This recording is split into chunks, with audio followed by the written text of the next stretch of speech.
mình bằng mình vá dòng đẹp lời vá khắp những nít này có mày tương dạng nít mông hàng thư về cái buồn sang đầy gà đó lại cờ lại là thâu mang lại pian lên trong bình luận này doan này lại chủ là để ép nét nhưng bạn như màu mạ Francia cái chặt nhau tôi đã đây khoa mấy tổng thống Donald Trump nó nên như giàu có lại rõ về có lại thuế đấy có lại như giàu trầm cái nằm Việt Nam nhưng bạn lại nó nên duật lại đồng thuế tôi Việt Nam đây lại rim thun đã biết lại bởi anh ấy mà rõ có lại xịn lẹ bộ đi Việt ô nó tôi cầu mấy càng trôn nữa lại thuế để như giàu đàm phán thuế quan Việt Nam Mỹ bất ngờ Việt Nam thành giàu thành công rất là lại bất ngờ thành công vừa được tổng thống Donald Trump nhìn tư một ré càng lại hay thuế nó lại dừng lệ máu tôi bắt buộc rồi được một kết quả Việt Nam như một thực thi úp bằng lệ phiên bộ luật thương mại tự do nó lại chỉnh hay thuế nó lại chỉnh đồ nồng từ đặc Việt Nam nhiều tí bằng lệ phiên nhiều từ này tôi cứ bằng lệ phiên tư một ré Mỹ trôn lên về đoạn hít trầm cái nằm sổ sát lên tướng bộ màu vừa trầm cái nằm da mạo chính cái này nó lại mấy cái trôn nọ cái nhiều nó mày phải xem lang mức điện là video bất lon này phần buồn sang làm buộc lại lần này không chỉ là một ngày bình thường trong lịch làm việc ngoại giao mà là thời khắc then chốt khi Việt Nam bước vào bàn đàm phán với Hoa Kỳ, một trận đấu chính trị kinh tế không dành cho kẻ no tay. Trong bối cảnh Mỹ tung đòn thuế quan làm cả thế giới chao đảo thì Việt Nam lại là một trong 6 cái tên được ưu tiên ngồi vào bàn thương lượng, không bởi vì may mắn mà bởi cả một quá trình chuẩn bị âm thầm thế nhưng vô cùng sắc bén. Kiểm soát xuất xứ, siết chặt gian lận, mở rộng nhập khẩu từ Mỹ và đặt lên bàn cả thế trận địa chính trị đang dịch chuyển. Tổng kết cuộc đàm phán, Việt Nam không những không bị nâng kịch trần 46% mà còn mở đường giảm thuế về ngưỡng 22 đến 20. Thế bởi nó nét lại phải hép cái nhiều tại bây giờ bộ lại hạt rẻ mà rõ nó lại mở đường cái lại kinh doanh cái lại cái thuế nó lại chỉnh trôn nó tất cả bật thầu ôm nét lúc nào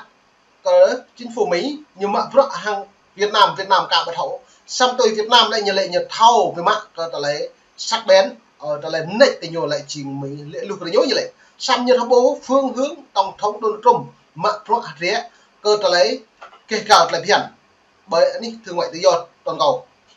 vừa theo cách Việt Nam nhiều túi nệ tránh tôi hình nhiều phép lần nhiều lệ lệ thì nhiều mò thực thi nhạc bộ bự vừa đã bởi lần chàng Việt Nam nó mong đừng để ăn rồi dám miễn thuế nơi nào vừa lần chàng Việt Nam bù mọ đi Việt Úc xa đua trong tờ lấy thiên hạnh tờ lấy kinh tế mạng mở nút đừng đi vừa chất độc vào cám lấy chiến tranh bạn Việt Nam cần lấy nó nhớ bột hậu đi Việt ối như vậy nó nên Mỹ như này nó càng đồng thuế càng keo càng nua kẹo được là phiền mà ai nhiều bộ mộ nó được Việt Nam nhiều mộ cơ hội như lệ tổng thống Donald Trump nhiều mộ cái trả từ bắt rồi 90 ngày như lệ nó lại mạng rõ hạt rẻ chính này là nhiều máu hạt rẻ nó lại chính mà đông đi mò kết quả thấy nhố như gặp lời chúc là nó mà thôn tổ bỏ từ mà này vào ngày 7 tháng 5 2025 này chứng mò kết quả thấy nhố lại chính rằng giữa mong lại phiền không rõ cái nhung ạ nên vậy nên về xem mức đứng lấy lên này hàng rõ về tổng thống Trump bạo động phê phạm minh chính này Buổi đối ứng với mức cao chưa từng có tôi lại bất ngờ hoãn 90 ngày. Thủ tướng Phạm Minh Chính đã tuyên bố rõ ràng Việt Nam là một trong 6 nước được Mỹ ưu tiên đàm phán và cuộc đàm phán đầu tiên ưu tiên đàm phán như vậy Washington là một bước đi đầu tiên trong cuộc chơi lớn nơi Việt Nam không chỉ bảo vệ lợi ích kinh tế mà còn khẳng định vai trò địa chính trị ngày càng vững vàng. Đáng chú ý, phiên đàm phán đầu tiên đã diễn ra trong không khí mà cả hai bên cùng gọi là tinh thần hài hòa lợi ích, rủi ro chia sẻ. Một tuyên bố nghe có vẻ ngoại giao, thế nhưng lại ẩn chứa cả loạt toan tính kỹ thuật đằng sau. Thứ nhất, đây không phải là một vòng đàm phán mang tính biểu tượng, mà là một cuộc mổ xẻ rất cụ thể về cách tính xuất xứ hàng hóa, kiểm soát gian lận truyền tải, đặc biệt là trong những này ta lại bây giờ sạt lại đàm phán bật lon là một trong cái nằm càng mút mà lưu lên tướng tôi xem làng hàng lấy gian lận thương mại là hàng hóa nó là cái nhầm bịa mạ lấy để bộ Việt Nam bữa này không bác Việt Nam lấy chính nhô hình nhất Trung Quốc hình như Việt Nam do cái lại tôi nhô hà xà đôi nó được lời lắp ráp máy móc bật ra công ty cái này công ty prong một công ty Việt Nam Trung Quốc công ty Trung Quốc và Việt Nam này xây dựng bởi này Ninh Bình Duyên nó nhiều mạng bật lại nó nhớ nhiều mạng gian mát Việt Nam xâm hàng họ Trung Quốc dưới nó rằng phát hiện dưới nó hạ này lại nhiều cái lại pi bằng hạt rẻ là không thực thi kẹo lại dần mang lên tự do thông tin tự do báo chí tự do ngôn luận ngôn các như tùy tranh đấy cờ pro là lại thương mại dân lần hàng hóa này dưa kết lại nhiều rung của mạng đã Mỹ như bố nghĩa tôi út lại phiền Mỹ cờ trở lấy đồng thuế quan Việt Nam này nay nhiều Việt Nam bộ màu sao tàn là có lời băng lên cái nàng là những vật trong cái này những bộ đối xuất khẩu nước ngoài không có như càng sĩ cái nam của Trung Quốc lại đang thuế quan không Trung Quốc tạo lóc có nhiều đẳng hiếp bay được bộ nên bởi về xem mức là dịch lề thuế quan này Nghệ cao đến máy bay vừa nhằm cân bằng cán cân thương mại vừa mở ra dư địa hợp tác thực chất. Trong khi đó, phía Mỹ, cụ thể là Văn phòng đại diện thương mại Hoa Kỳ USTR, đã đưa ra lịch trình chi tiết cho các vòng đàm phán tiếp theo, gợi ý mức thuế có thể hạ xuống 22 đến 28% nếu Việt Nam chứng minh được sự cải thiện trong quản lý xuất xứ hàng hóa.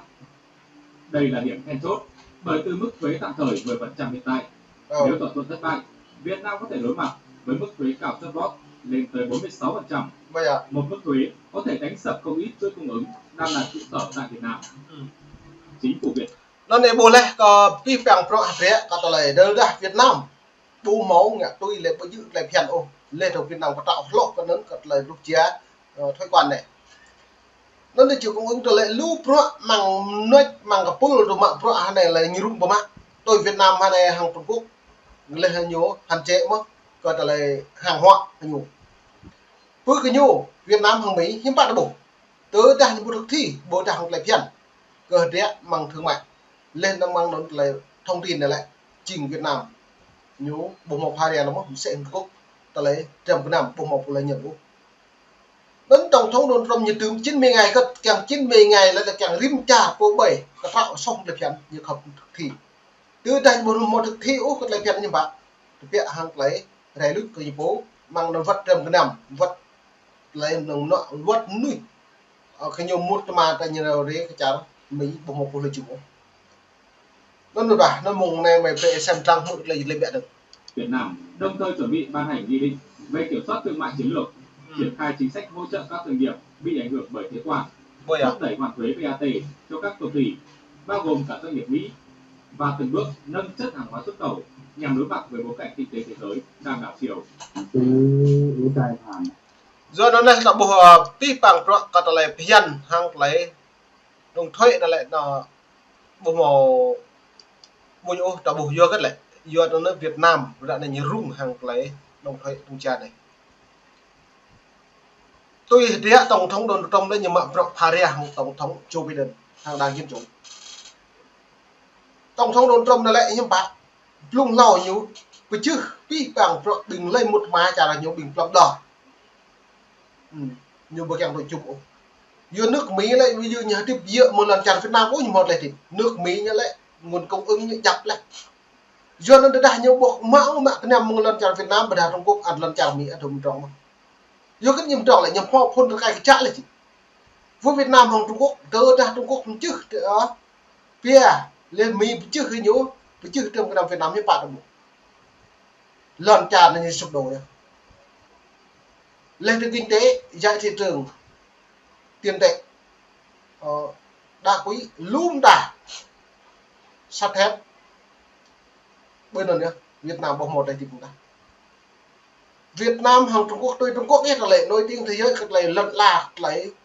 bằng nhung lại bạc mà như lúc của bạn xăm nhân bạn bố lại địa tổng thống Donald Trump đã khai thuế là lên bạn như lúc mà